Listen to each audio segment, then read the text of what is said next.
Buka tiraimu sekarang. Open mic. Hari-hari terus berjalan, dan sikap Bagus tidak banyak berubah. Saya sudah berhenti berharap terlalu banyak. Saya sudah terlalu sering dikecewakan, terlalu sering menelan luka dalam diam. Namun, kini saya bukan lagi wanita yang rapuh. Ketika saya menjemput anak saya ke sekolah, tiba-tiba seorang guru datang menghampiri saya dan berkata, "Bu, anak ibu pintar sekali, tapi belakangan dia terlihat sering murung.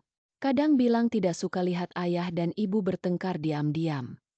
Ucapan itu menghantam hati saya lebih keras dari apapun yang pernah saya dengar. Selama ini saya kira bisa menutupi semuanya di depan anak saya. Tapi ternyata, anak sekecil itu bisa merasakan badai di rumah. Malam itu, setelah menidurkan anak saya duduk lama di depan meja rias. Saya menatap wajah saya di cermin. Wajah yang penuh lelah tapi juga penuh kekuatan baru. Dalam hati, saya berbicara lirih mencoba untuk menjawab pertanyaan hati. Saya bisa bertahan, tapi apakah anak saya harus tumbuh melihat ibunya terus disakiti? Saya bisa diam, tapi sampai kapan? Sampai saya benar-benar kehilangan diriku? Atau sampai anak saya menganggap sakit hati adalah hal biasa dalam sebuah rumah tangga? Pertanyaan itu terus menggema. Beberapa hari kemudian, saya memberanikan diri berbicara dengan Bagus. Saya mencicil menenangkan hati, tapi hati saya terasa bergetar. Saya sudah mencoba bertahan. Aku sudah mencoba menerima. Tapi yang saya terima justru sakit demi sakit. Saya bukan lagi wanita yang kau temui dulu, karena sikapmu sudah mengikis banyak hal dalam diriku. Sekarang aku hanya ingin tahu, apa sebenarnya yang kau mau? Apakah masih ingin bersama membangun rumah tangga ini? Atau cukup sampai di sini? Bagus terdiam. Mungkin ia kaget. Mungkin ia tak percaya. Saya bisa berkata setegas itu. Saya melanjutkan pertanyaan walau dengan mata yang mulai berkaca-kaca. Saya tidak takut sendiri.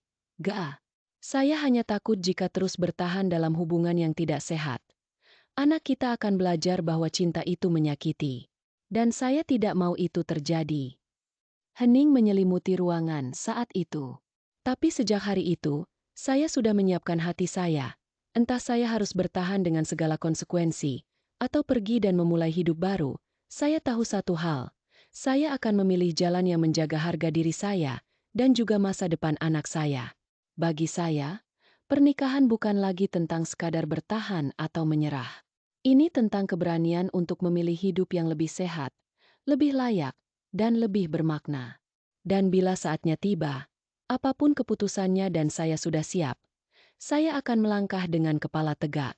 Karena saya sudah melewati badai terburuk, dan tentunya itu merupakan keputusan yang terbaik. Hari itu akhirnya tiba. Setelah berbulan-bulan menimbang, merenung, dan berdoa, saya duduk berhadapan dengan Bagus.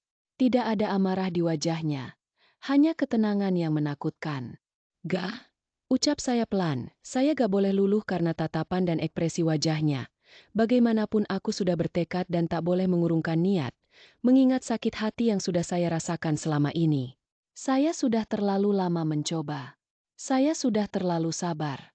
Tapi yang kutemui hanya luka demi luka. Saya tidak bisa lagi membiarkan diri saya hancur. Dan saya tidak mau anak kita tumbuh melihat ibunya terus diperlakukan seperti ini. Bagus menatap saya. Kali ini benar-benar terdiam. Mungkin saja dia masih mengentak. Tapi berbeda dengan sebelumnya. Kali ini mata saya tidak lagi basah oleh air mata. Mata saya penuh ketegasan. Seolah semua luka yang pernah saya alami berubah menjadi kekuatan. Saya tidak marah. Saya juga tidak benci, dan saya harus memilih jalan sendiri. Jalan di mana saya bisa hidup tanpa harus terus merasa tidak cukup. Jalan di mana anak kita bisa belajar bahwa cinta sejati tidak menyakiti. Keheningan terasa berat, tapi saya tidak lagi gentar. Saya sudah menyiapkan segalanya.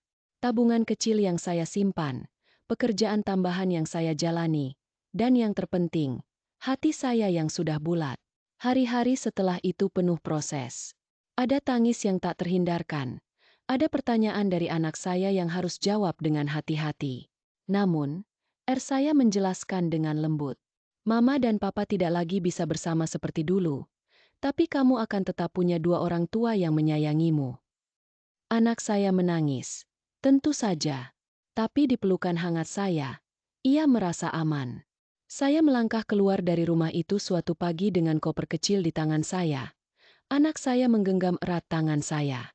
Ia menoleh sebentar, menatap dinding-dinding yang menyimpan kenangan sekaligus luka. Lalu, ia menarik napas panjang. Saya tidak kalah, gumamku lirih di hati. Saya justru menang, karena saya berani memilih. Langkah itu berat, tapi juga melegakan. Saya tahu di depan ada jalan panjang, ada perjuangan baru, ada air mata yang mungkin masih akan jatuh. Tapi saya juga tahu, ada kebebasan, ada harga diri, dan ada kesempatan untuk kembali menemukan arti bahagia.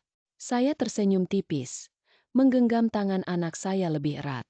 Sambil melangkahkan kaki, dalam hati saya berkata, saya harus berani mengambil sikap tegas dan tanpa ragu, karena sudah penuh pertimbangan yang matang untuk melangkah ke depan untuk meraih kebahagiaan dengan cara saya. Sekian kisah saya.